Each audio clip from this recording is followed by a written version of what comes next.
So, Professor, first of all, I would like to thank you and a very warm welcome to Istanbul again. And thank you so much to accept our request to make an interview with us.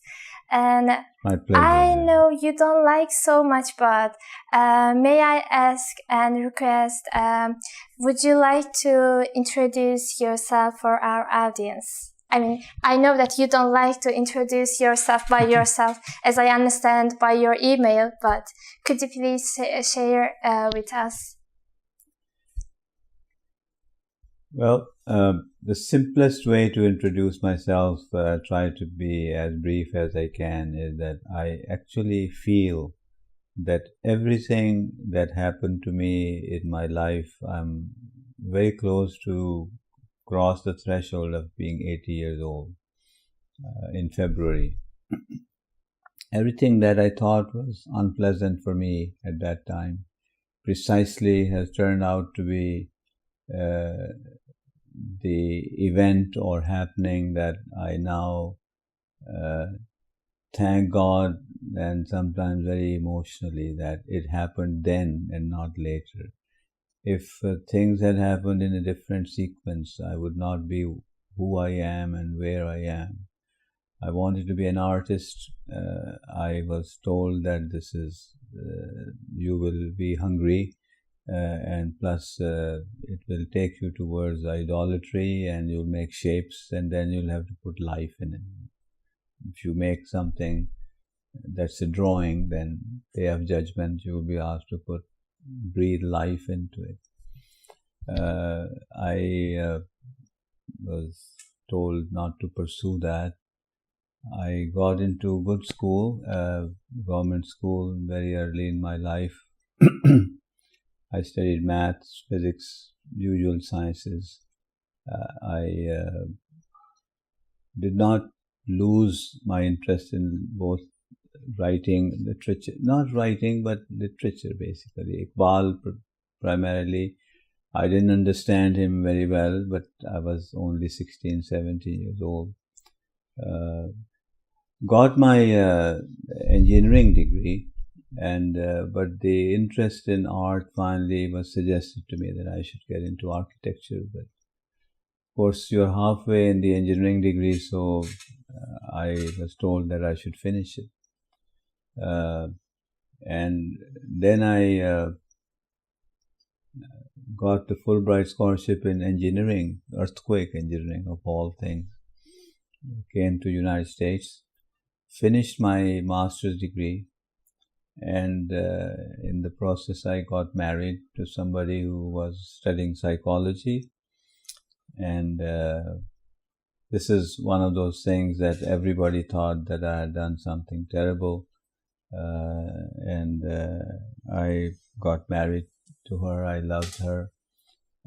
She was studying clinical psychology, counseling, things of that sort. And I said, I like architecture. And she said that, why don't you get admitted to study architecture? But I said, that's a 5-year course. And it's a long time. And she says, tell me, would you, if you were in my place, would you want to live with an unhappy life partner for the rest of your life, or a happy one? And that did it to me. She bought me the gift of the most expensive book that was required. It was only $15.50. Bannister Fletcher's book.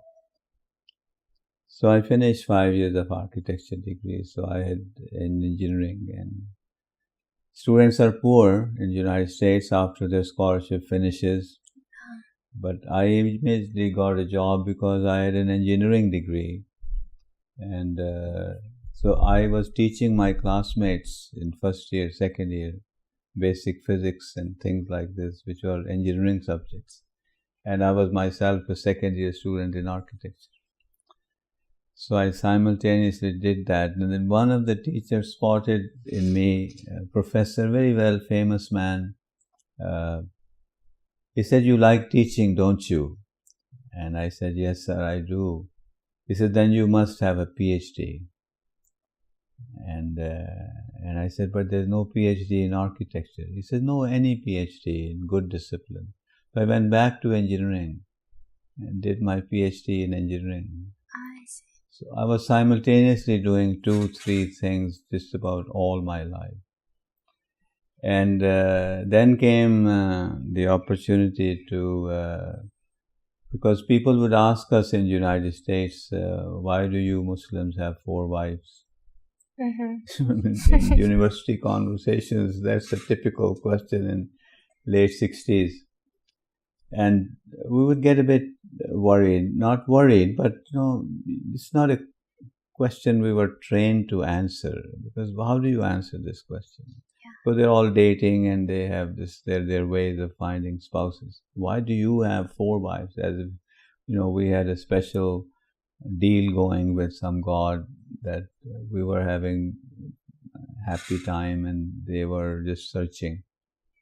And of course came from a religious family, but I got very interested in Muslim students. There were others from various parts of the world. Start with Lebanon, Iran. One of the most influential students at that time, we would do Friday prayers in the university faculty club.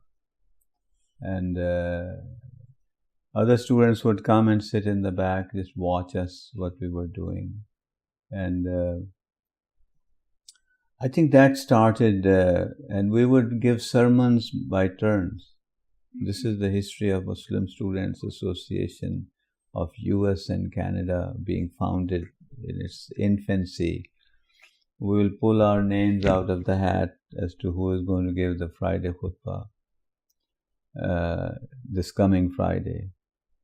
And of course my turn came, and I didn't know what to do, how to do it, what to say, what subject to pick.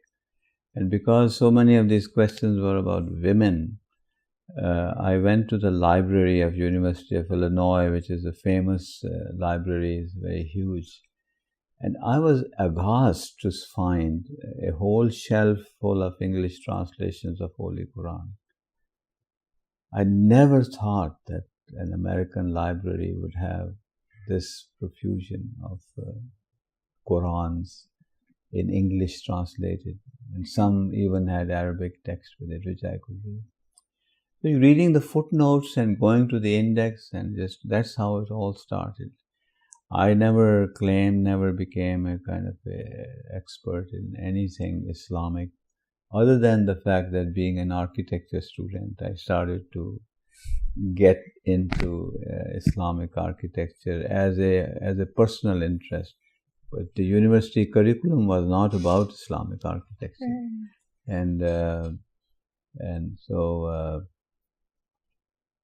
it will get a very, I think that's long enough answer. So that's how it started. And once I finished all my degrees, we had to leave US, come to Canada. Happily got the immigration, and my wife and I both started to teach in the universities. We had 2 children, and when I started to teach, I had a choice to become a professor of engineering or a professor of architecture. Okay. And I chose to become a professor of architecture. And but what happened that soon after I started to miss the precision of engineering subjects, and at that time my visual understanding of Islamic architecture had reached a point that I got very attracted to geometry as being, and naive as I was, I had this impression that we had sort of invented it, until many years later, a famous expert of Islamic architecture who's passed away since, Professor Oleg Grabar, at one conference, he told me that one of the unique contributions of Muslim civilization to architecture is the muqarnas, the transformation between the column and the dome, or the circling of the square, or the squaring of the circle through stalactites, the geometries. And I started to get into it, and then I offer geometry courses in my School of Architecture, and slowly I got the first opportunity to design a mosque for the same association that I became a member. It at that time had become a national association called MSA of US and Canada. And in the state of Indiana, they had received some funding. They bought a piece of land, and when I started to design that mosque, which was more like it was like the beginning origin or the core idea of a university town. It was a huge piece of land. It was a farmland, the cornfields. Sometimes I can give you references to look it up, but I can also have lectures that I can easily give. And I think that started this thing. That's when we encountered the real challenge of what I have become, is that I then started to really face the Muslim communities. And I found that the Muslim communities were the ones who needed to understand who they are themselves, because they are so divided that either they stay quiet, they listen to somebody, or they start saying phrases like, which are very common, but this is not allowed in Islam, this is not allowed in Islam, this is a Jewish idea, this dome has been, a dome of this shape has been borrowed from the synagogues, this is a Christian dome. Yeah. And that is when it really started to dawn on me that it is the reason why Muslims are not the civilization that they were. And the big chunks of Muslim world are part of the colonized or recently released from colonial yoke. North Africa, Central, Sub-Sahara Africa, most of the Asia, Middle East, either, and until the oil was discovered, and they didn't know how to handle the natural resources of the oil also. They had to import Aramco and others. They found it, and so I think over these number of years, very long years, I have, now it seems to be very clear to me, but I'm always ready to learn. Like I'm learning a lot of things today in that discussion downstairs. And I share very courageously, without being hurtful to anybody or without causing anybody any anxiety, that Muslims need to understand the awe-inspiring responsibility they have in the continuity of religions of mankind, for being the last religion. That's the answer to your first question. And I think, it took a long time to end to this realization. I think Muslims should stop explaining themselves to others about this and that and this and that. They should just say that if you compare there are 9 or 10, there is some academic disagreement, but it's not important. There are 9 or 10 prophets of God in the Quran referred to. There are 25 of them, including the last prophet on whom the Quran was revealed. There are somewhere around 9. I don't take responsibility for the precision of this, who got books of some sort, sahifas as we call them. And the famous books are the Torah and the Injil, and then various parts, there were others that were revealed to them, and finally the Quran. So, and there is absolutely no contradiction in them. But the Bible you buy today from the Bible Society, there have been insertions in it which are narratives that were, and I do get criticized for saying this because it's not an easy claim to make. But I don't make a claim, I just express my opinion, and I am afraid of Allah subhanahu wa ta'ala and no one else. I don't dare anybody. But I think what has happened is that the narratives of the disciples of Prophet Isa, who according to the Quranic verse say that Nahnu anal Muslimun, that we are Muslims. And Abraham is called the Awwalul Muslimun, is called a Muslim. So I think Yusuf is a Muslim too. He is in the prison and he is talking to them about Islam.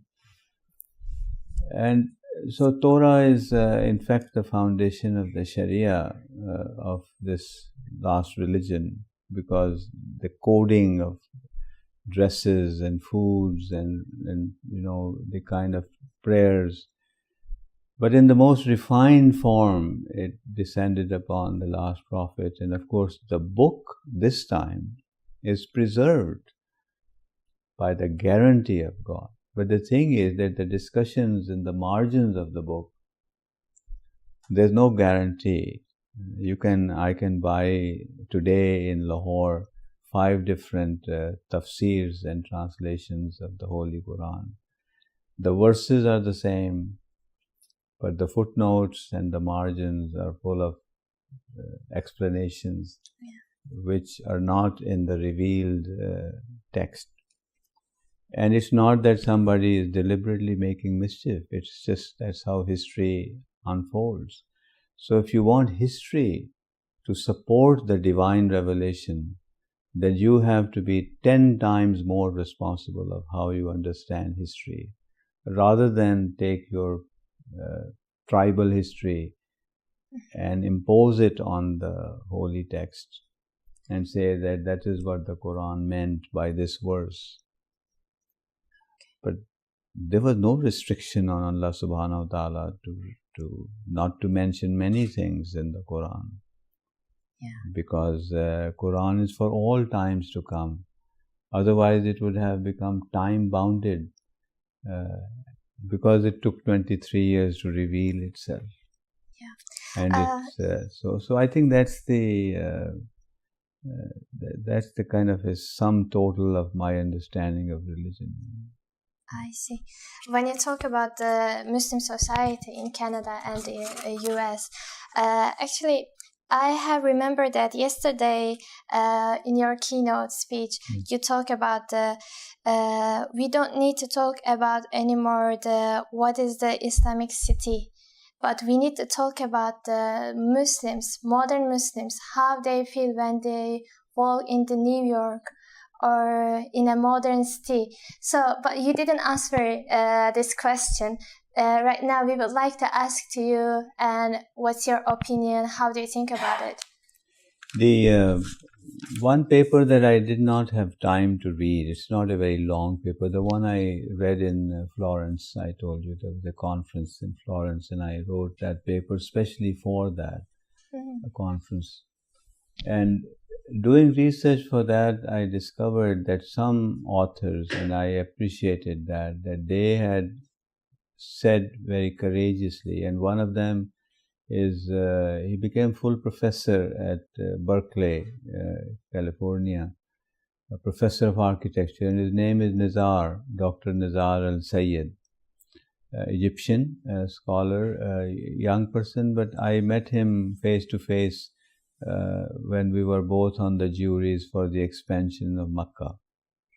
And so we were for a week in Haram Sharif, the hotels in Makkah together.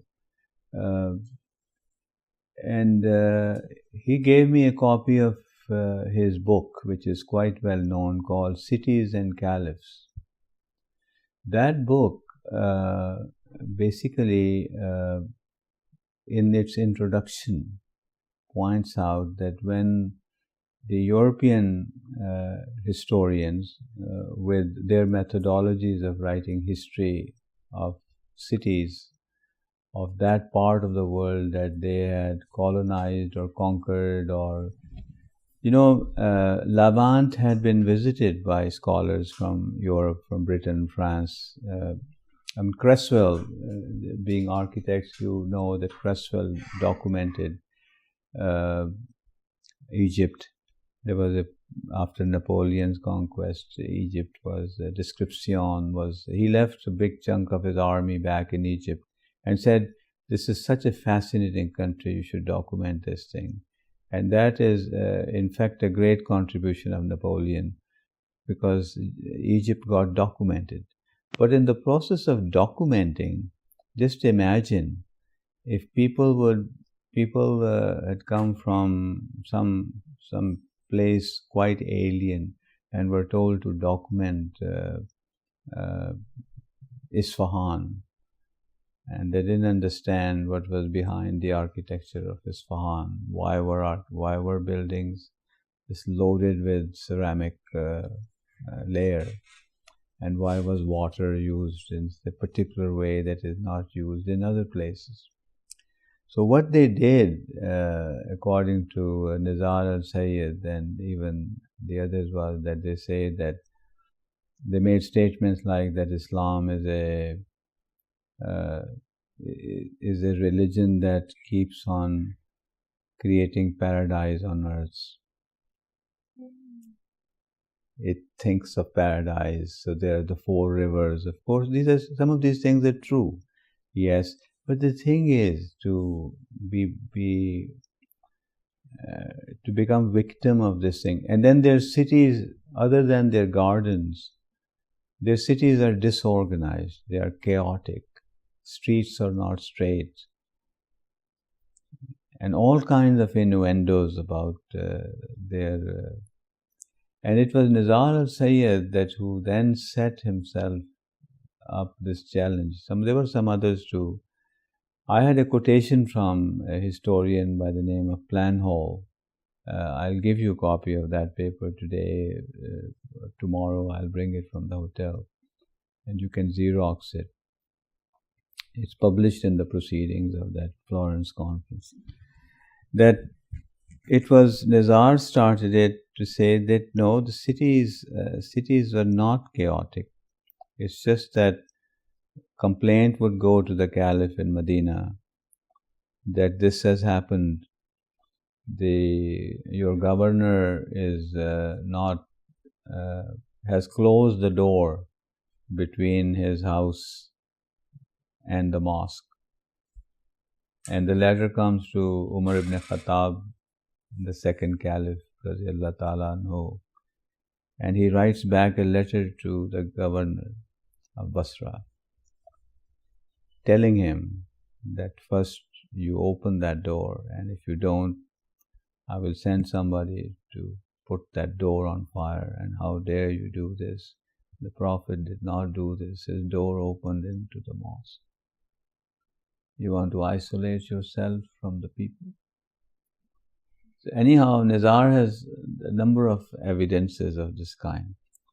The second person who really started to take this view that Islamic cities and Islamic architecture would not become a victim of the Orientalist mindset about how Muslims were just kind of desert wandering people and conquerors and basically the usual Hollywood image of the conquering hordes,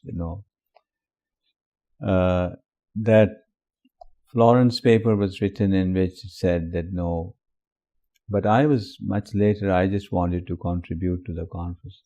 The most fascinating work of this kind was done by Dr. Jamil Akbar. Jamil Akbar's PhD thesis at MIT is based on the fact that the reason the city like Damascus whose substructure is very Greco-Roman, the grades and the whole thing, that it got to what became later the Damascus. It's actually the oldest capital city, still working as a capital city, and Aleppo is very much like this, Halab. That it was all because the judges of the Muslim law were making decisions about complaints of the neighbors and the groups and the muhallas and others, that somebody is encroaching upon this. My camel cannot go through this street, it's loaded. There was another young person, Bassam al-Hakim, I think he's an Egyptian also, who did his PhD from Arizona or someplace. He wrote a book. You can find all these books, and so it was like privacy, and it was good neighborliness, being deeply conscious of somebody else's rights before your own desires take over. And if you have been able to not manage that, or by mistake you have done something, it will go to the judge, the Qazi, and the Qazi, of course, would then listen to the sides, and according to his understanding of the fairness. The Quranic verse that I have quoted in one paper that has had a strong impact on me is Bil Adli wal Ahsan, that when you make decisions, when you deal with people, when you have relationships with others, do it with justice and with ihsan. Now, ihsan is one of the most multi-meaning word that the Holy Quran has used in more than one place. In Surah Rahman, it is so beautifully used that my emotions take over, but I'll try to hold myself. That verse in Surah Rahman is that Bismillahir Rahmanir Rahim. Hal jazaul ihsan illa ihsan. And it's translated that can the payback, can the reward of ihsan that you do, that somebody does on you, can be anything other than that you do ihsan on others. And it has no currency. You can't weigh ihsan, you can't measure ihsan, you can't. And Surah Rahman, of course, is considered to be a miracle of wisdom as well as aesthetic beauty. And so I think these judgments, one after the other, ended up in giving the Muslim city that shape. So the thing is that if today we set out to design an Islamic city, what would it be? I mean, the first big empire that was created, that is of course the Abbasid. The Umayyads established the Prophet's, the first governor of Damascus was Amir Muawiyah, radiallahu ta'ala anhu, the son of Abu Sufyan. And then, of course, after the battle between him and the fourth caliph, it became the setup for the Umayyad dynasty, which lasted for 90 years. And then there was a revolt that was slowly brewing, and then the Abbasids took over. What did they do? They built a perfect geometric city using the Sassanid model, a circle. It was a perfect circle. You can go to the net and say the first Baghdad. It was along the river, and the outer boundaries where the soldiers lived. And it had gates, and then the streets went in, and the palace of the caliph. It was Mansour, and the mosque and the courthouse was in the center. But the thing is that people came from different ethnic backgrounds. And plus the city grew, so the wall had to break itself. And the second city, big city that was built was Samara, and that came closer to the river that flew next to Baghdad. And that did not have that pure shape, but their mosque is the famous one. The Samara Mosque is the huge rectangle, and the spiral minaret. So I think to think of the Islamic city, one has to think in terms of the values that that city would uphold, rather than the form. So that's what I meant by, in my first lecture, that, we should not think, we should not start to imagine physically. I see. But the thing is that when we go to Hajj, if you want to really see Muslims together before God, then you have to see Arafat, because it's a kind of a cerebral experience of going through, waking up on the Day of Judgment. At Fajr time in Arafat, you wake up, you all have ahrams, and you have a very strict kind of a code. So if you want to experience the Muslim collectivity, you should not experience it through the city, because then you will have to do is to write on the gates of the city or somewhere on the borders of the city that this is a Muslim city. Show me your passport. But if that was the case, then may Allah be pleased with him, Medina would not be surrounded by Jews and munafiqs like Christians. And Prophet would not allow people to come right up to the mosque. And the Mubahala happens, and the Christians are come to debate with him. And he kept debating, kept talking to them, kept convincing them. And when God has mercy on him, because it lasted for days, then this revelation comes, is that you bring your men and your women and your children, and let's go out in the open, and let's together pray that let those who are wrong amongst us, that they be cursed. Just imagine the days of discussions that went on. He did not say that either accept it or I will tell one of my companions to kill you, or get out, this is my city, this is Madinatul Nabi and I am the messenger. Of course he is the messenger, and he fully believes in that burden that is on him, the responsibility. But he talks to them, he debates them.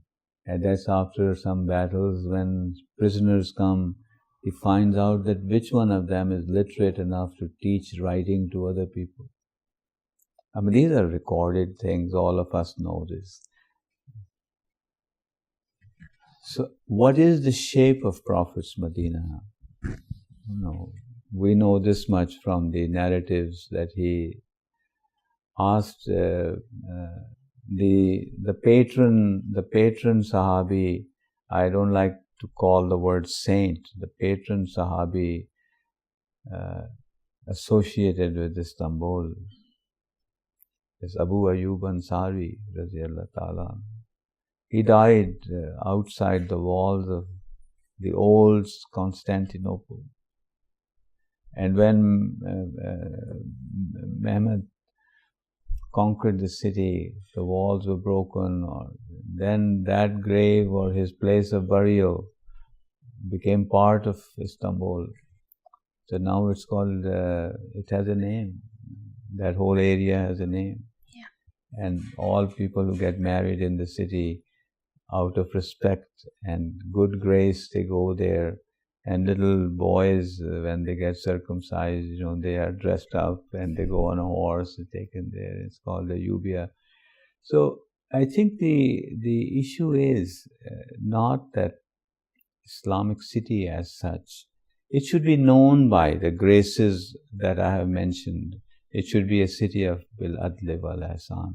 That chapter in the Touch of Midas that I have written, I think 7 or 8 characteristics of an Islamic city. But none of them is formal.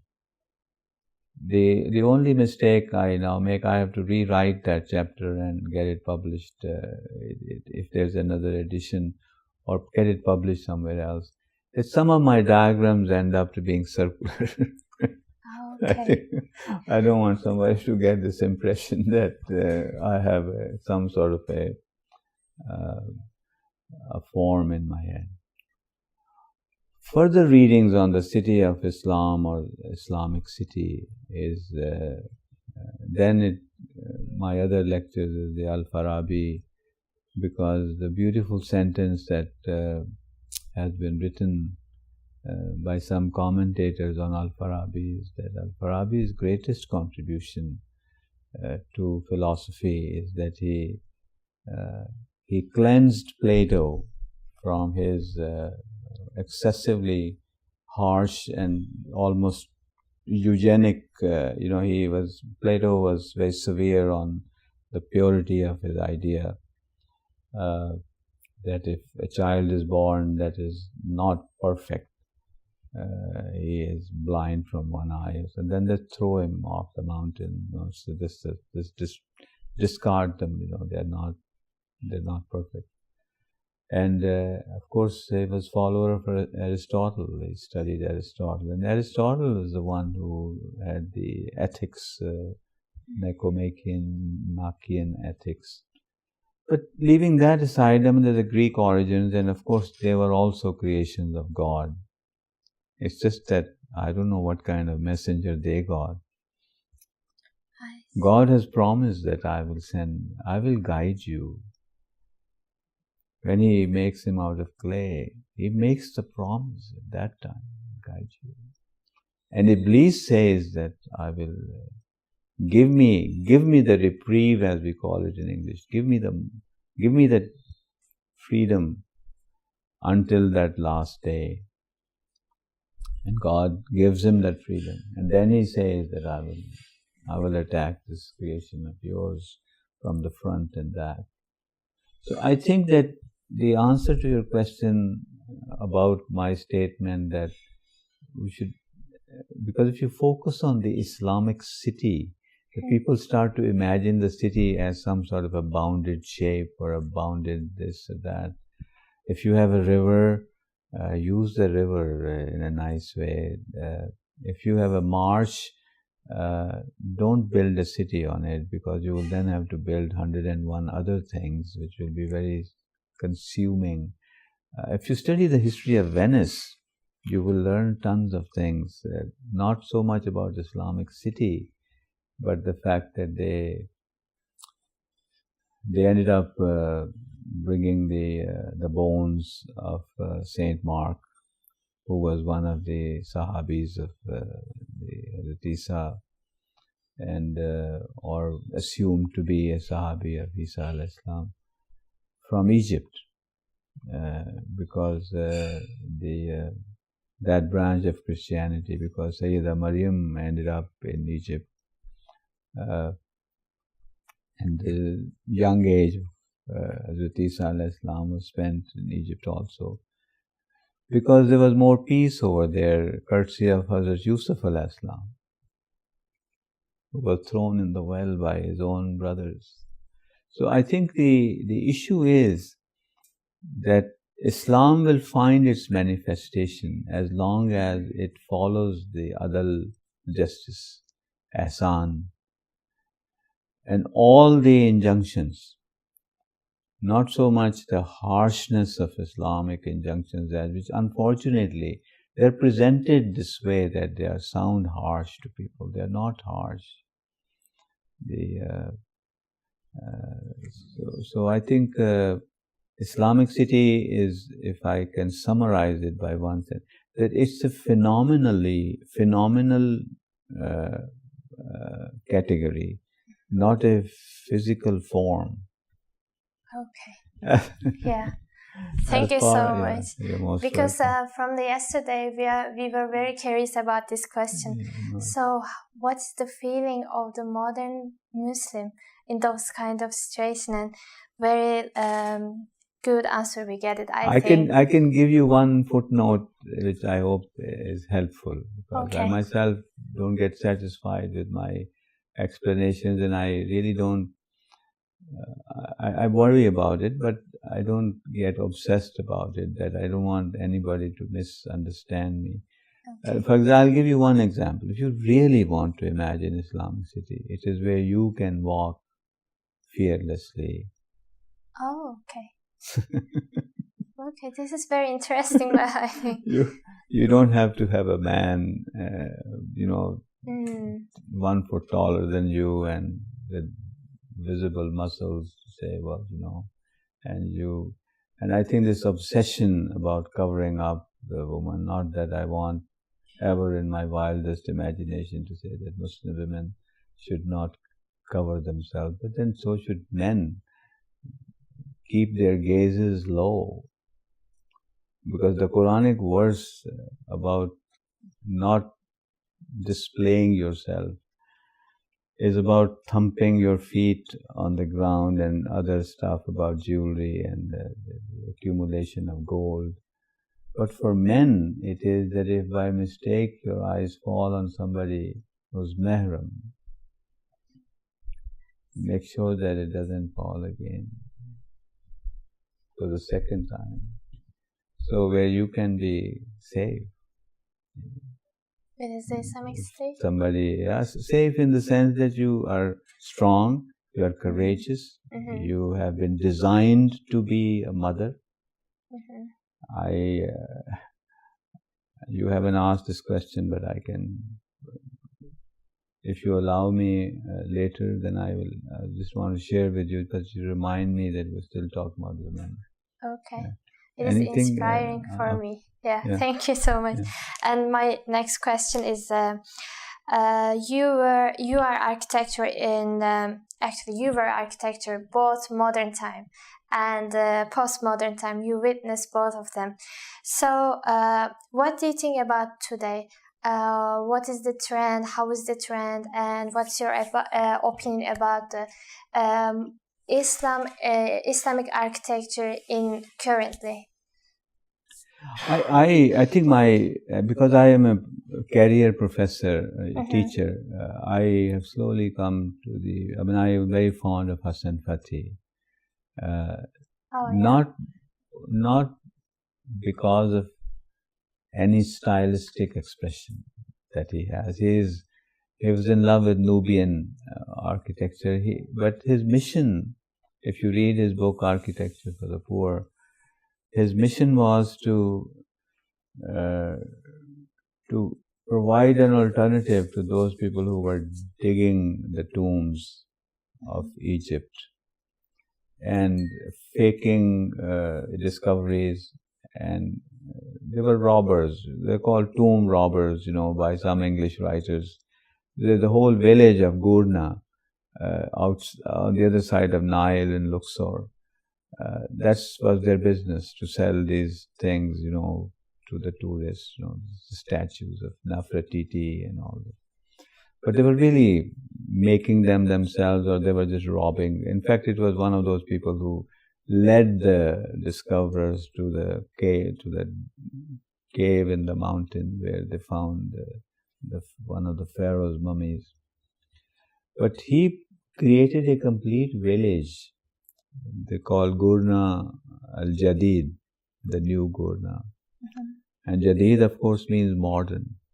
But there's nothing modern about it. What he did was that he found out that here they build buildings with mud, because it's a fertile Nile valley.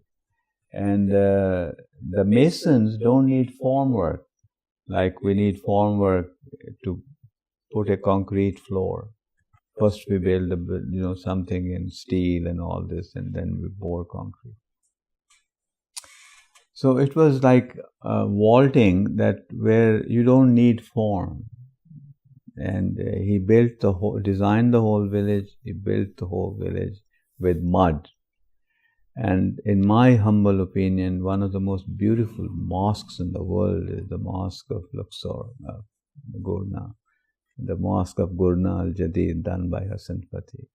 The thing is that where he failed, not he failed, it's the Egyptian society failed him, is that Gurna never picked up as a city. He even built a theater because Egyptians are great storytellers. And they were to dress up like, good and the evil. And the theaters were seeing the mosque is worse. The mosque is just absolutely. I have visited Gurna, photographed it. So that's one view of going back to the tradition of the Nubians and being, of course, Egypt. Egypt should actually be very dear to Muslims because it's fascinating that a prophet of the caliber of Hazrat Yaqub alayhi salam, whose title is Israel, my soldier. O Israel. Bible is full of that, but in the Quran he is also given that because he had a dream in which, anyhow, leaving that aside, the Quran says about Bani Israel, which means that the Ale Israel, his children, his family, were there. Out of that, from one wife, he has two sons. One is Yusuf and the other one is Benjamin. And Yusuf is the one that gets thrown in the well and then gets picked up and then gets sold in the bazaar of Egypt. And you all know the story, and where he is actually spreading Islam in the prison. And then he becomes the assistant to the Pharaoh who said he was God. So here is a prophet, not in the service of a kafir, but in the service of mankind. And he brings the economy of Egypt back on its legs. And that is why Egypt, that whole Nile area, became the favorite area of not wandering in a bad sense, but the wandering proselytizers of Islam at various times of history. So Hassan Bey had himself studied in Paris. So your question about modernity and all this is, if he had just stayed with Beaux-Arts from Paris, fashionable place, he came back and he realized right away that if I build what I have seen in Paris and I have learned in Paris, I will be creating a hell. Glass windows, tall buildings, stacked one above the other. So that's where he got into this whole thing. And I was lucky enough to meet him once in my life. And he told me some things which led to other work that I did on Sultan Hassan Madrasa, the floor, which has been published also. So to answer your question, I think Islamic architecture is not a style. It should not be treated as a style, because if it is treated as a style, then you are giving a loaded gun, as we say in English, to the enemy. And that's what happened. If you're interested, tomorrow we can have a session. It will take an hour or so. I'll just run through a lecture which I give to my class. And I give it at MIT and many places in the world, wherever, as to what people did with Islam, Islamic architecture. Non-Muslims did with this.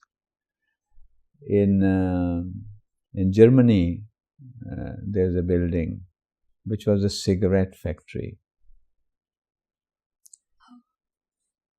And their biggest buyers were the Turks.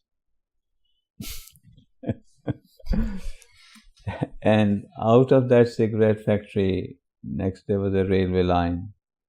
So they made cigarettes, tobacco factory. And they supplied, and of course, one of the first things I noticed 15 some years ago when I came to Istanbul the first time is that the Turkish brothers smoked a lot. And so I think that dome is almost an exact replica of the Holy Prophet's dome in Medina. And the rest of the building is also very much looks like a mosque.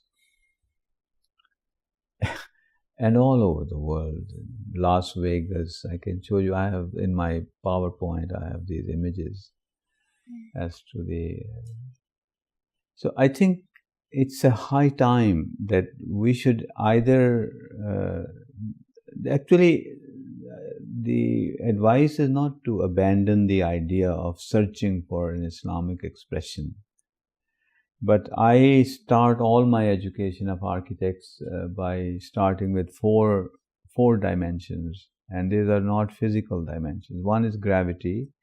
You can't ignore gravity. Gravity actually is the secret of form. Your form is because you were born as a little thing, but now you're walking erect on two legs. So it's a tension and compression in your body. There are compression bones, tension muscles, and you have ribs which carry all the organs inside, and you have a skull which is the strongest bone and the whole bit. So there is gravity, there is light, there is space, and there is time. And if an architecture student in first year, second year understands these four things and how these four things in various combinations keep on creating form, whether it's a crawling insect, whether it's a butterfly, or whether it is a falcon who was the source of fighter jets. You know, they did a tremendous amount of research on falcons. How does the falcon do this? And they got the fighter jet, the most advanced ones. So I think we should look at what is it that the community wants to use the mosque for,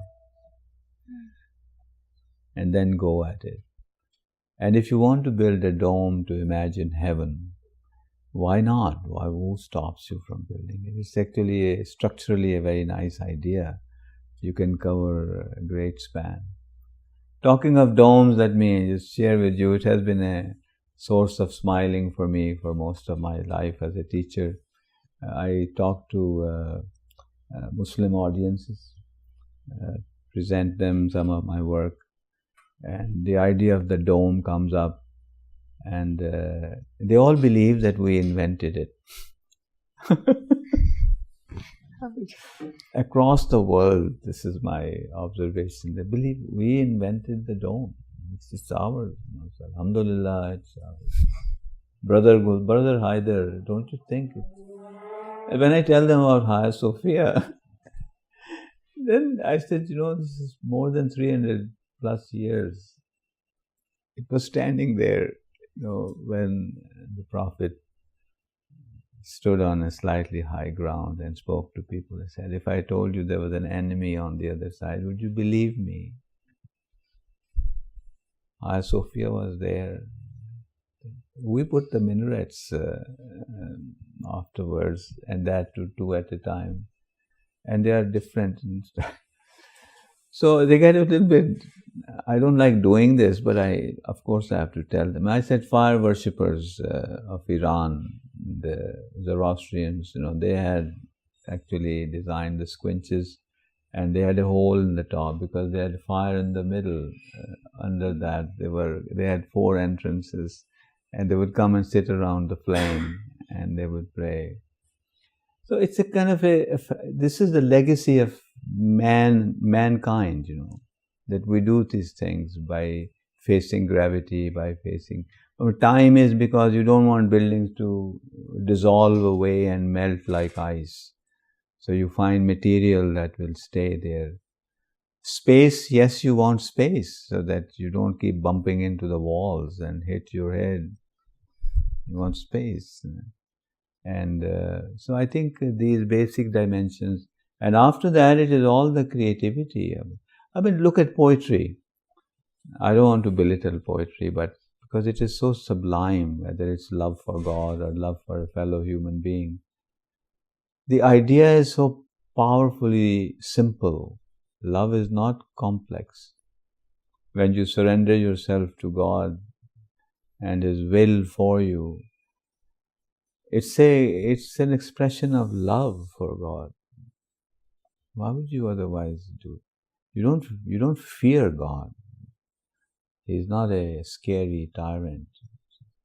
You fear Him because you are amazed as to, my God, I'm a walking miracle. I'm a walking miracle. How do I get up from this position? And keep getting up.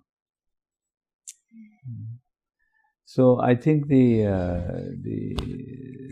idea of fear and that we have to have a dome, we have to have a minaret. If you think that minaret is a nice way in a pedestrian society to look from distance or look from across the waters of Istanbul, and if the minarets look good, by all means put them there and let people go up and see. Don't put loudspeakers up there and have a tape in the office of the imam, and at the right time have a software which just automatically goes on, and people think that it's prayer time. We have watches, we have other things, but I think in that sense, I think architecture is free, and it doesn't mean that freedom should then be exploited into making twisted and turning mosques, that like some mosques in Europe, just to be different, that's a long architectural discussion as to what do we get out of it. Is that basically... Okay. And... Now for the woman thing, okay. I can tell you that. I actually started to study biology just for my own curiosity, because when writers and poets and psychologists, and they all started to, especially the Muslims, that woman is the weaker one. Yes, she is elegant, she is not fragile in a physical sense, but the body structure is different. If you have to cut the forest, and all that stuff. But one thing that I could never understand, why was she bearing the child, which is one of the most difficult things to do, not just the pain of bearing a child, but the process of going through it. It is a total confrontation to the law of nature itself. Nature never gives difficult tasks to the weaker member of the crowd. And I strongly believe that what woman does, and for 2 years she has been ordained to feed the milk. I mean, that's an amazing responsibility compared to going at 8:30 in the morning, coming back at 4:30, and then putting your legs on the table and saying, I'm so tired, make me this and make me this, and what do you keep doing all day? You don't listen to me. This whole thing of, Yes, of course, because I think Farabi in his philosophy mentions this indirectly, or some of the commentators on him, that just like he thinks that the ruler of the community or society should be somebody who is in the shadow of the Prophet, if not the Prophet. Somebody who's trained by that kind of a sense of teaching, that before you select next time, put a vote for somebody to be the head of the president of Turkey, you ask yourself this, that if this was that happy, perfect society, who should be the one who really directs it? Prophet was not a dictatorial ruler. He was very clear on the injunctions. But he was the mannerism was very firm, but precise, but full of love and kindness, that this is wrong, what you're doing. Don't do this again. And people will, in fact, request that he would pray for them if they had done something. So I think the thing is that the idea of this division of sexes is very natural. It should be there. It should be thoroughly respected. The boundaries are sacred between them, and that is why nikah is something that God likes, and He has permitted divorce, but He doesn't like it. I mean, everybody knows this. This is one of those permitted things that it is permitted, but doesn't like it. And then she is the custodian of the coming generation. But in the house, in the management of the affairs of the house, then the man has to be almost like a little polity, a little micro political system. And then you have a village, and then you have a slightly larger. Of course, if you read in detail these ideas of the society, chapter 8 of Plato is very severe, but it's there. He is looking for a philosopher king. So then comes to Farabi, and he's looking for a genuine, either a prophet-like or an imam. An imam was a title that was. You imagine in the Quran clearly one prophet who gets the title of imam from God Himself, Allah Subhanahu wa Taala, is the one who actually has such a firm belief in God that God tells him to do something, that I ask forgiveness from God before I say this, something that would be very irrational to a man, an older man especially, who has a son. And in the dream he tells him to sacrifice him. That kind of belief, that kind of firmness, that kind of dedication, because he discovered God after first thinking that the star is my God, and then going through the moon and going through the sun until God shows him some of the special things. Then standing up to his father. And of course, he is the father of a whole chain of prophets. He has both Bani Israel prophets, and we don't know. We just after Ismail alayhi salam, next thing we know is the Prophet Muhammad, may peace be upon him.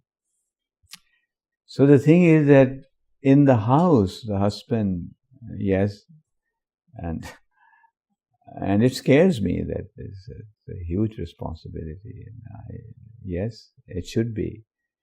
But it's not that he should be lazy and the wife should be slaving and because of woman.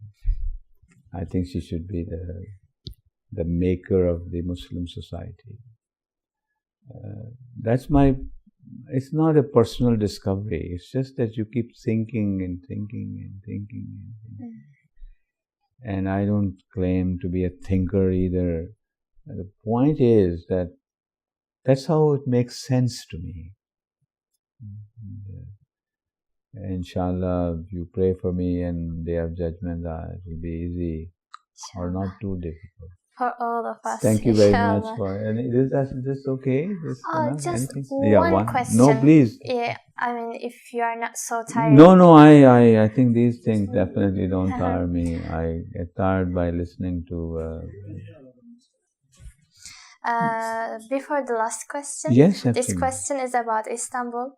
I think this is your second time in Istanbul. Is it true? No, it's about the 18th or 19th time.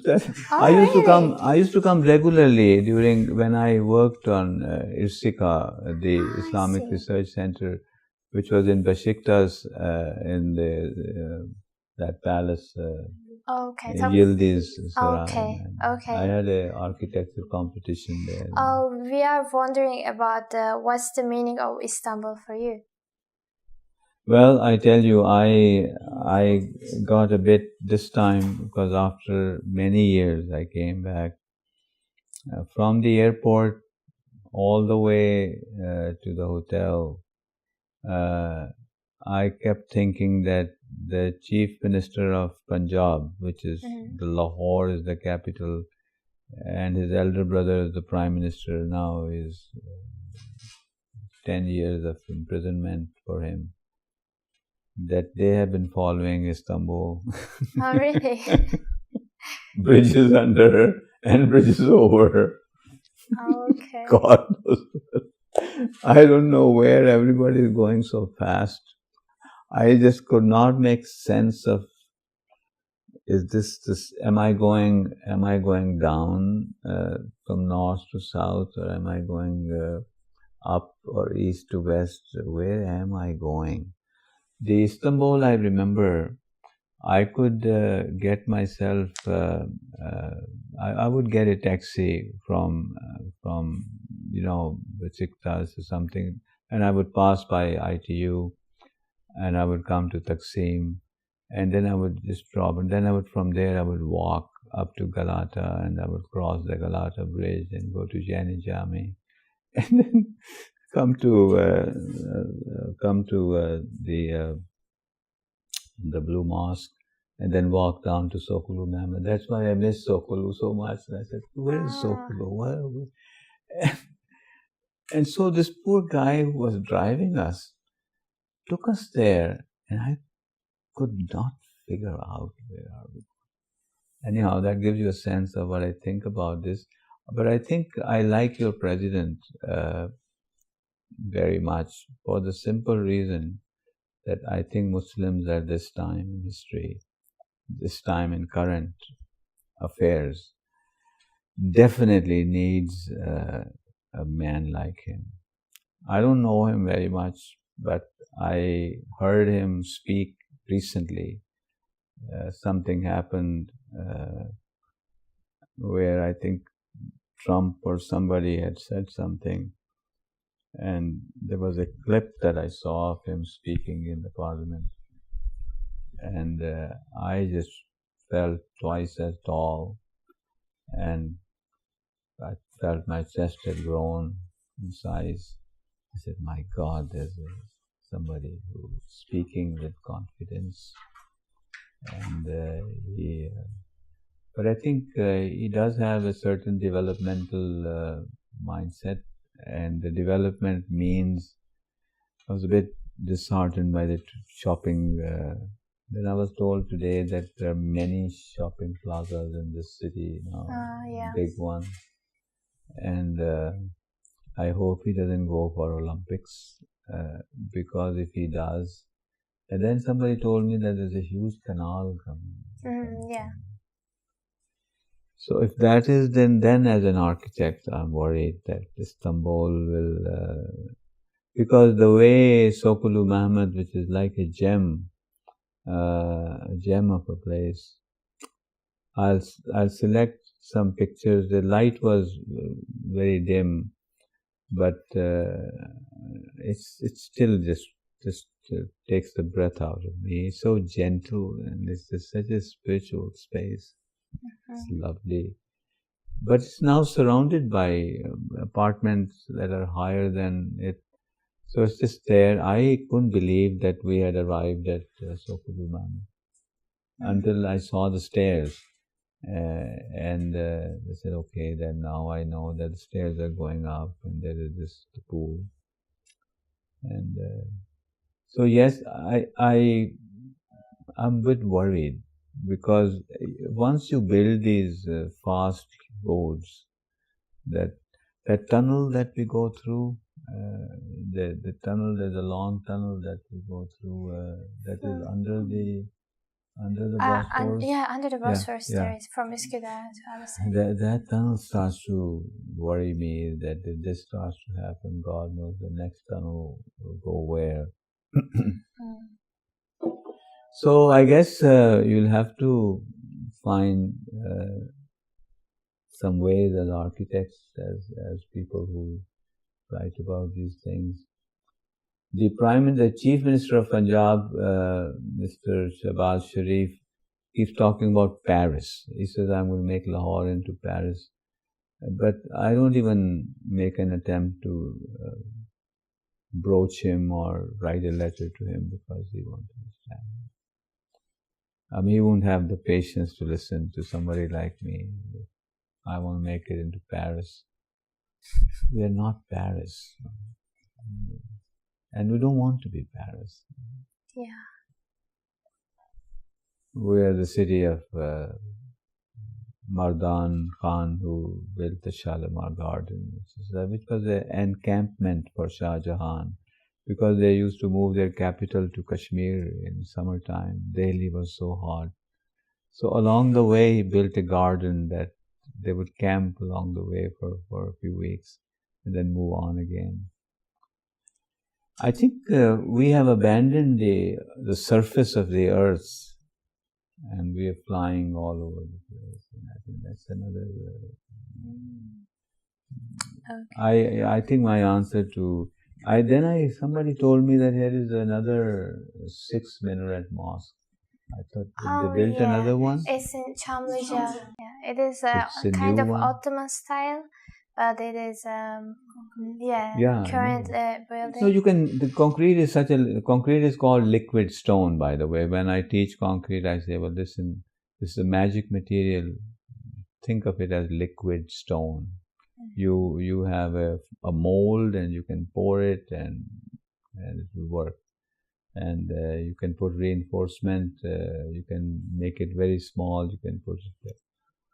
But the thing is that when you duplicate these things, it's like the tragedy of Haram al-Sharif in Makkah. I was on the jury, and first one I had a battle. And Nizar al-Sayyid was there, and Nizar and I were on one side, and the rest of the jurors were on the other. But, Big Ben, Tower, Al-Buraj Hotel, 7-star. Somebody tried to sell me a 7-star Hajj, and telling me that, America, I'm very old. No, I don't know if I can walk that. He says, now there's a train, there's a Spanish people have built it, some fast train. There's a tunnel. And then in the evening, we'll have somebody who will massage you and will press you. So you see, you start to think about this thing and say, God, if this is what Hajj has come down to, might as well. I have an amazing collection of images. And today I saw the historical images in the Irsika archives. Beautiful new library and new documentation. They have given me a gift of an album, small album like this, of the Haram of Makkah of old times.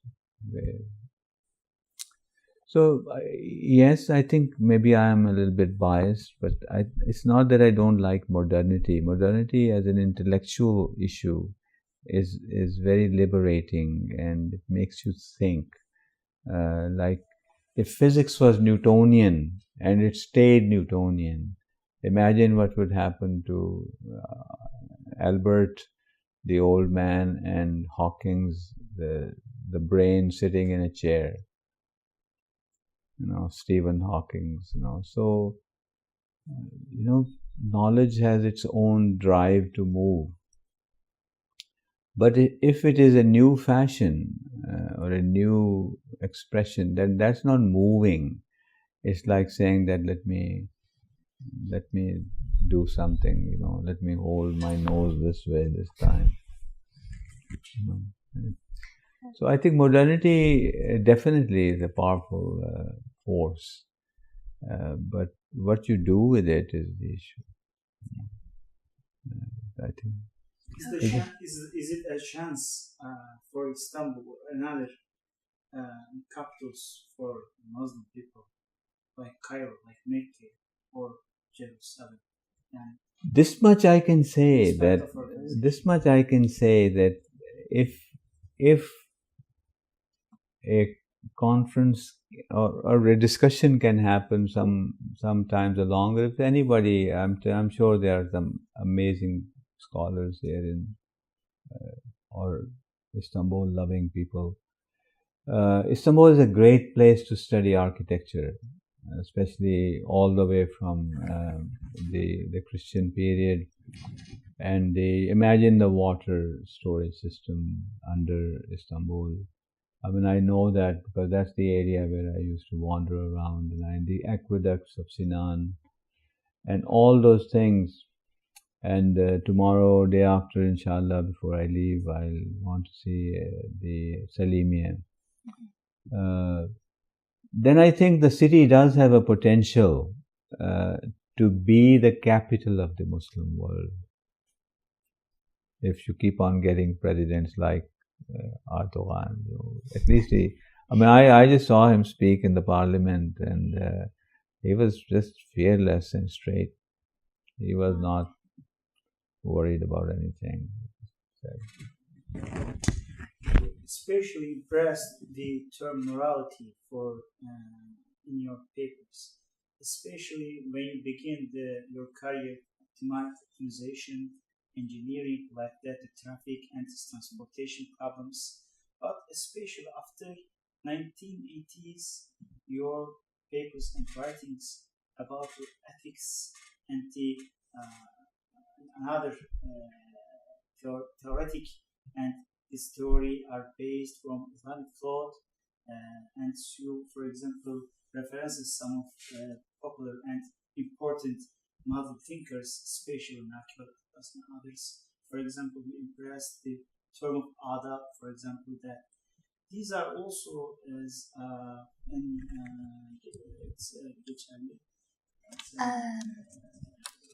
regular and acceptable in this term 2020s.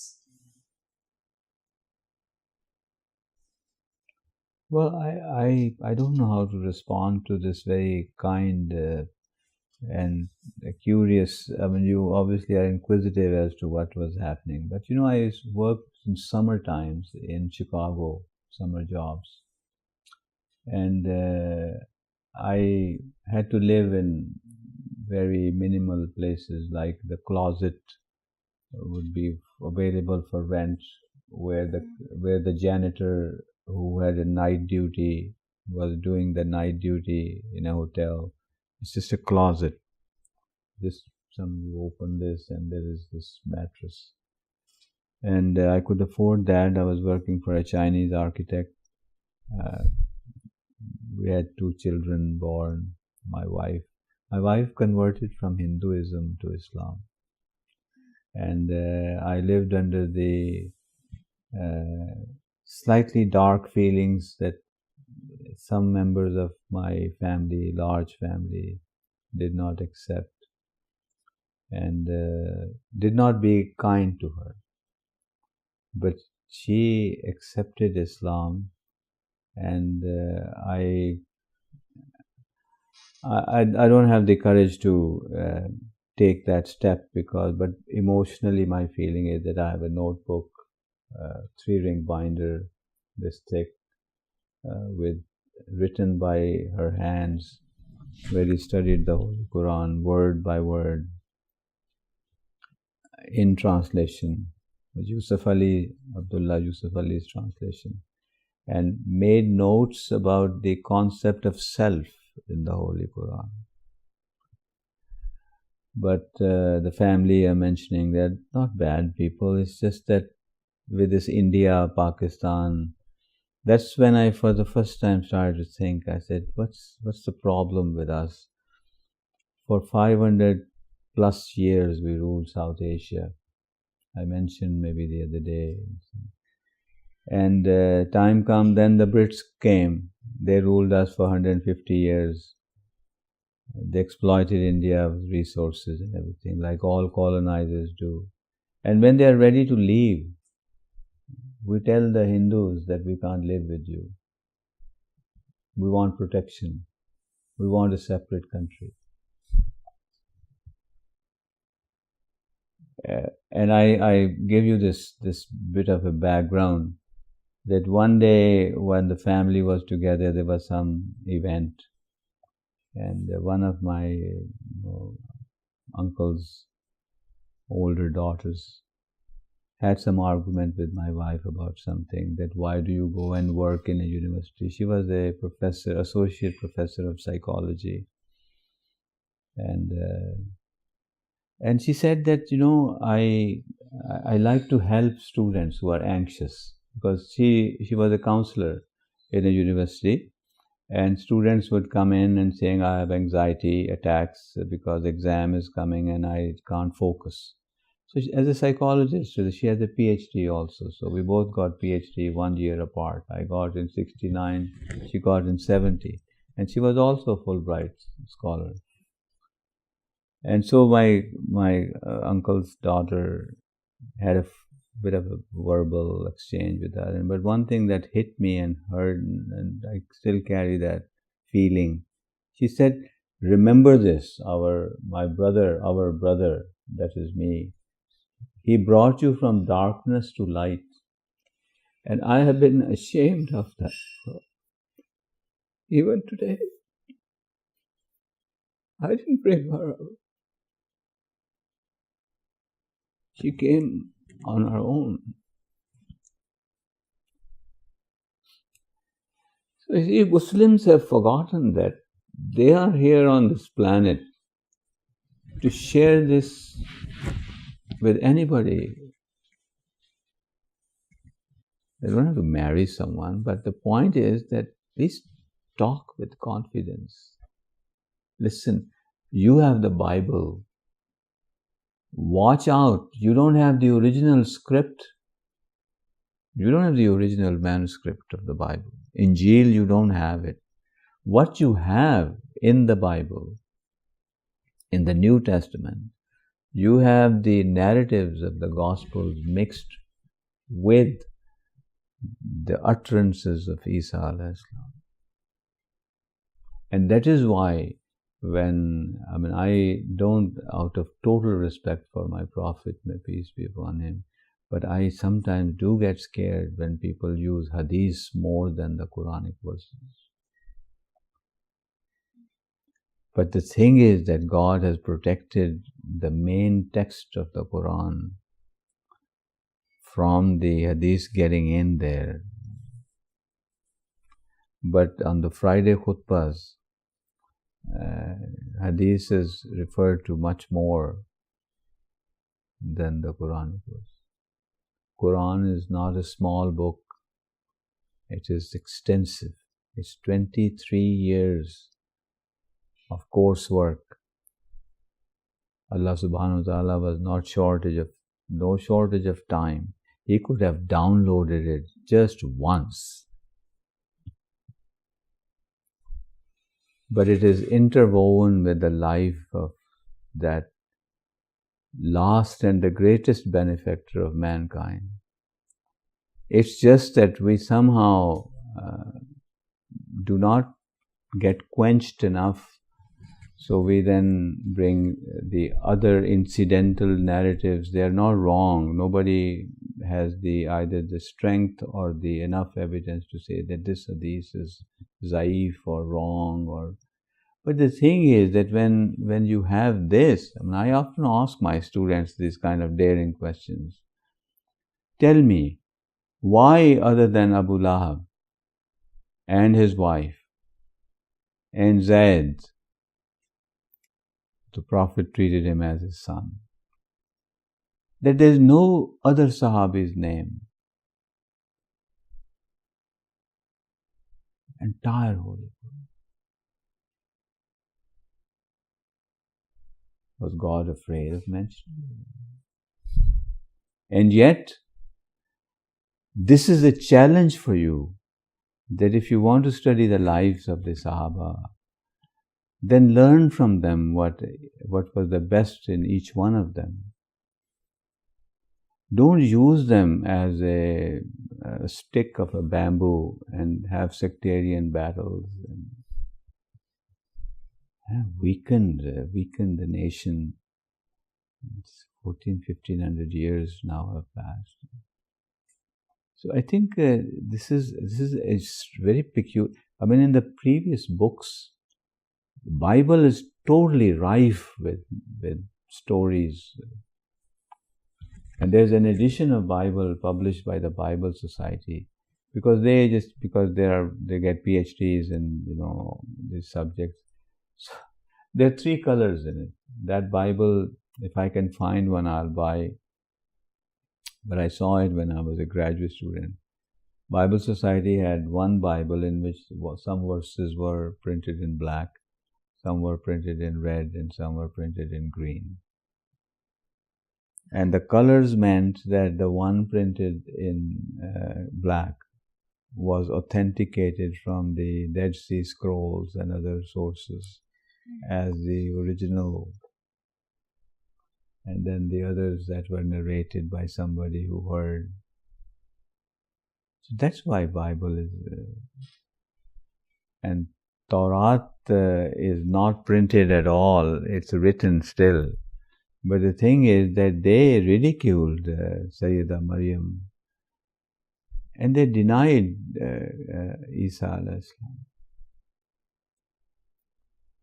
So the thing is that we are the luckiest human beings on the planet. We have something that hasn't changed. Opens with Fatiha and ends with Al-Nas. And so what more? And we keep saying it every time we pray. We keep just saying it. The Darood, what we call Darood Ibrahimi. Allahumma salli ala Muhammadin wa ali Muhammad kama sallaita ala Ibrahim wa ala ali Ibrahim. Can you imagine? Ibrahim alayhi salam and his progeny.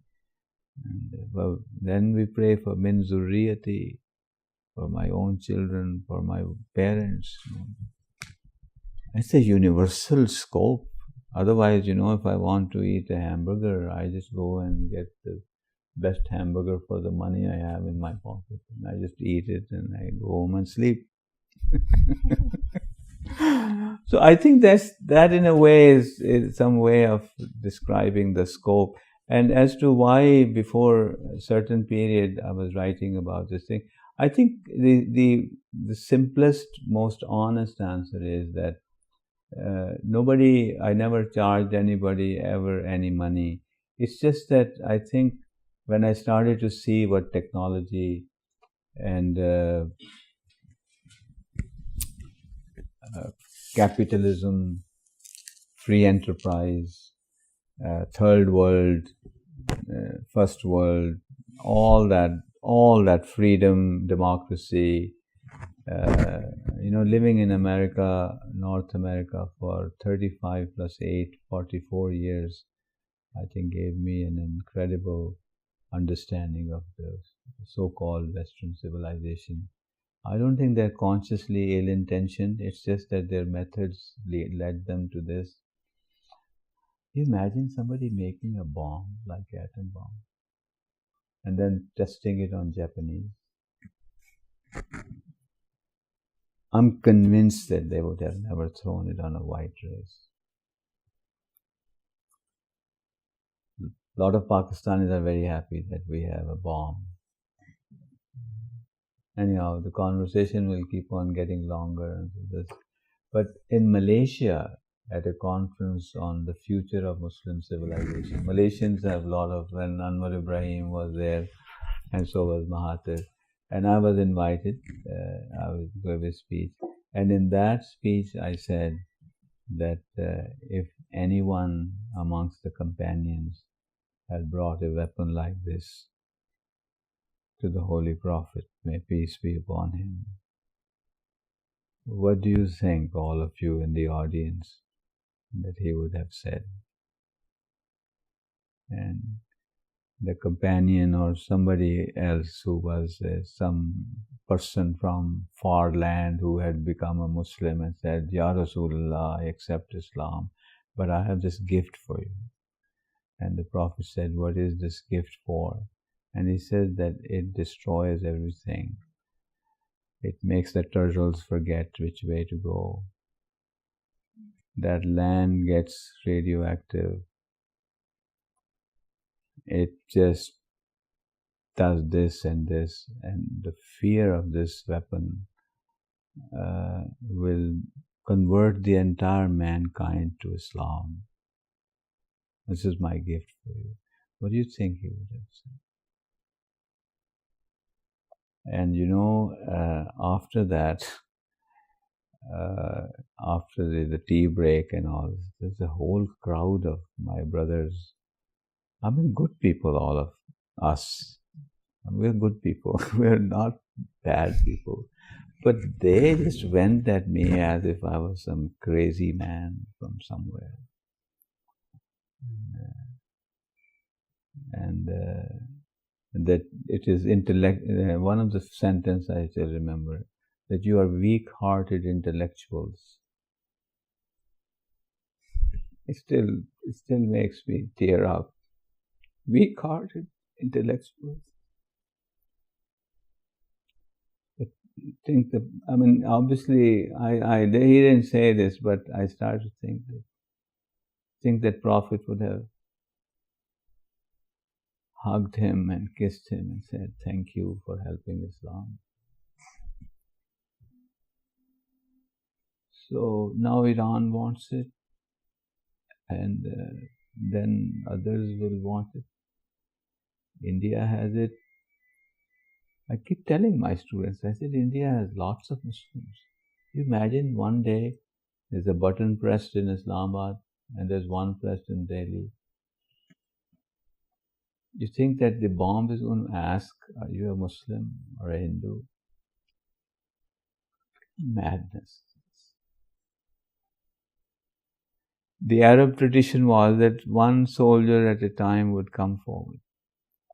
It's a beautiful tradition. There was a difference between Genghis Khan conquering land and the Prophet of Islam or his followers facing the enemy. One person at a time. That maybe they will get convinced at a certain time. So yes, I think we do have ethics, and I think somehow somebody said Pakistan should become permanent. Pakistan should fight with India to become permanent member of the Security Council. So for what? Why? 4 or 5 countries get together and take a decision. That Burma thing, that Nobel winner, Burmese head of state, was pushing Muslims out and throwing them into Bangladesh. And look, the world couldn't do anything. We couldn't do anything. It's because we don't. And now, American president says, I'm going to build a wall. No Muslims allowed anymore. I mean, every day, someday he gets angry and no more Muslims. And you know, one of the things, I don't know if you have heard this, and this is my last gift for you. When he said this, that no more Muslims getting visas, the presidents of the 6 or 7 top universities of America, including Stanford, including the Chapel Hill, NC State, and Duke, other universities, MIT, they said, no, don't do this stupid thing, sir, because some of the top scientists we are getting from a university in Iran called Azad, and we admit them, they do their PhD the fastest in the most difficult subjects. Mathematicians, engineers, scientists don't do these things. Our universities are taking steps forward because they come.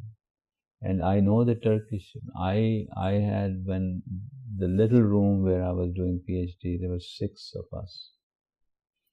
2 Turkish people, 1 Iranian, myself, and 2 Americans.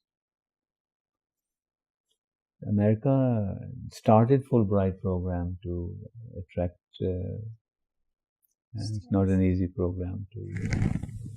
Anyhow, I enjoyed this, but I think I hope it's of some use to you. Oh, it was delightful. Thank you so much, Professor. Now we are closing, and this is our final question. I'm so sorry to make you tired. No, that's fine. This is a very short question. Yeah.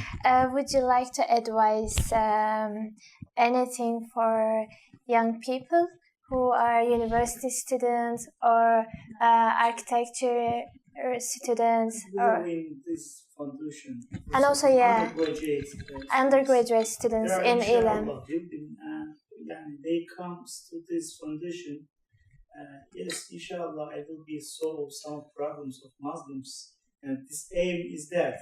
And they read lots of books in that in these places. Yeah. Actually, I would advise.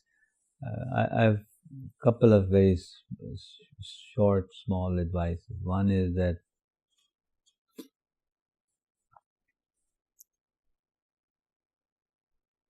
the subject areas you choose to study,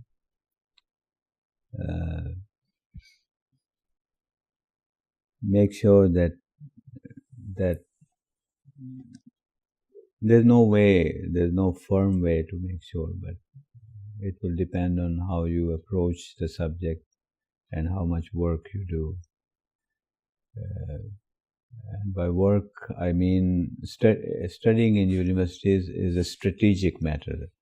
And the best example of strategy is that when you go into a library, how do you find the book you are looking for? Not by going through half a mile of shelf and saying, sorry, sir, next day tell your professor, so I went to library, I didn't find the book. There are catalogs, there are search methods of searching. So if you apply this same principle to life in general, don't do things unless you have strategically. Don't just say, oh God, help me, and then just charge. God has given you the amazing ability to think ahead. And that is why we prepare ourselves for Salat. We prepare ourselves for anything. So be strategic in your studies. That's one advice. And don't take pride in staying up all nights. Students who tell me that, sir, I stayed up all night, I don't say anything to them because it sometimes hurts them, or usually hurts them. They don't say anything back to me, but that's a first sign of not having time management skills, and which means that they don't use this, they don't use these cell phones and other things. They're not strategic. The second advice that I have, which is basically been the core idea in all this interview, is that yourself and others, tell others also that we are the trustees, we, the young people who are born in Muslim families, or just let's stop there, born in Muslim families, we are the trustees of a message, which is the last message for mankind. And don't wait for a new scholar to come on the horizon. There is plenty of them. They have written amazing tafsir. And by the way, this text was revealed in a time for people who were naturally intelligent, but simple people, desert people, you know. Sometimes their total estate was a camel. And the Prophet himself is an example of extreme simplicity. And extreme in the times of today, he would be, like my university being a private university, is very competitive at the socio-economic level. Students have groups of very rich and so on. This is not a word I would ever use for the Prophet, but if you ever look at what he did not have,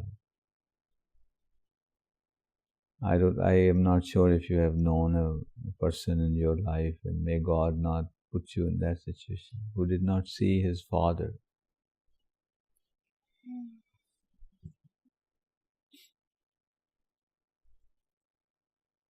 His mother died, either 4 or 6, somewhere in between. And he's taunted in Makkah all the time after he gets married to this noble lady. And he's offered everything, doesn't accept. He's taunted that he does not have a boy.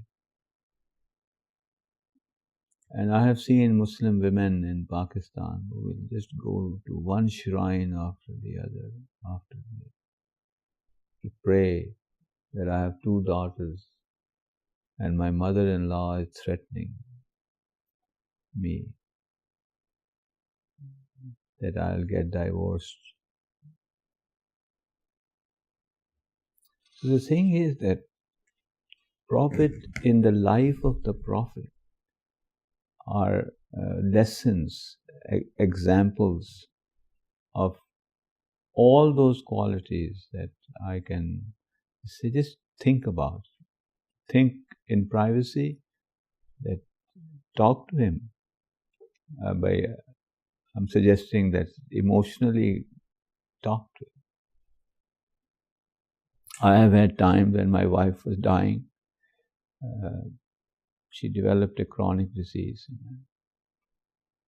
And that when I would get extremely challenged in my own emotions, that I would lie down, going to sleep time, lie down, but I would actually pray to God and imagine that I had my head temporarily rested on the feet of the Prophet.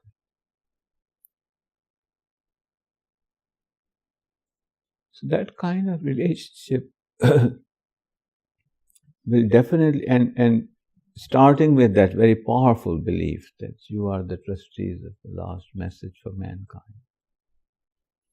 It's not going to be European Union's,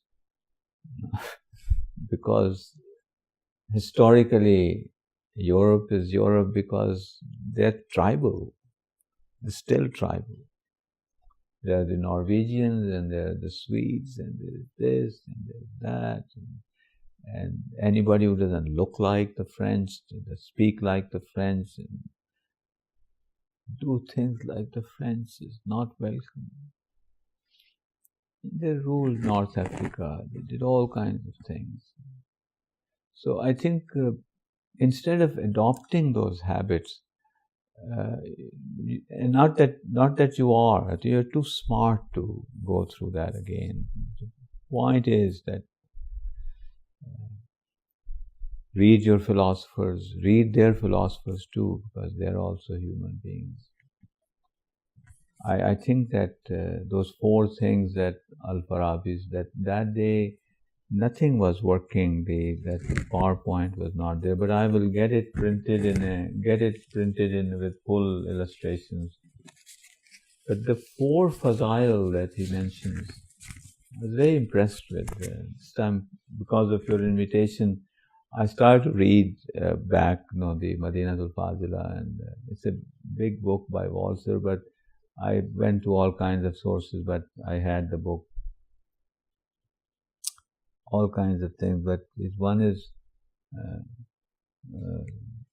the Fazail of Nazariya, what kind of attitudes you have about life, and Fazailul Fikariya,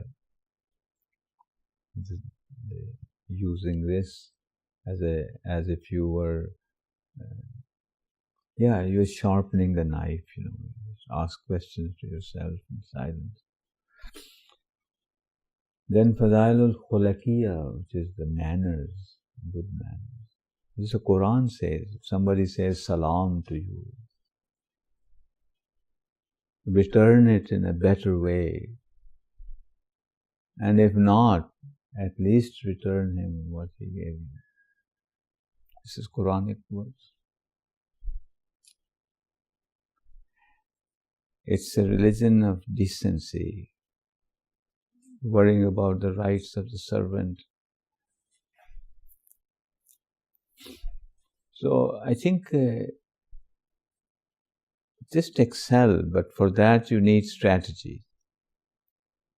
Buy few books, don't collect books. Some people like shelves after shelves. I'm a victim of that. I've collected books. I spend a lot of money to bring them from Canada.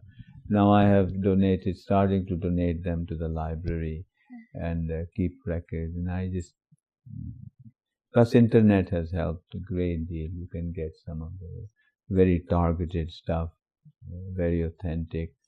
A lot of PDFs are available. Then you can convert the PDF into Word, and you can prepare handouts for your students. Do think of teaching, because the first time the concepts became clear to me, even though I had a degree in engineering and a very good degree in architecture, especially history was a strong subject, is that when I started to teach, it's incredible how the concepts start to become clear, because now you're communicating with someone else. You're commenting on someone else's work. So I think that's the advice. Okay, thank you well, so much. The biggest advice is that it is in your hands. That book is in your hands. It's not sitting in masjid at a certain height, and only the one who can recite it in a very beautiful voice and then give you the meanings. Yes, listen to that too. It's aesthetic pleasure out of the Word of God, but I think it's yours, and it's yours to give, yours to. Thank you very much. Thank you so much, Professor.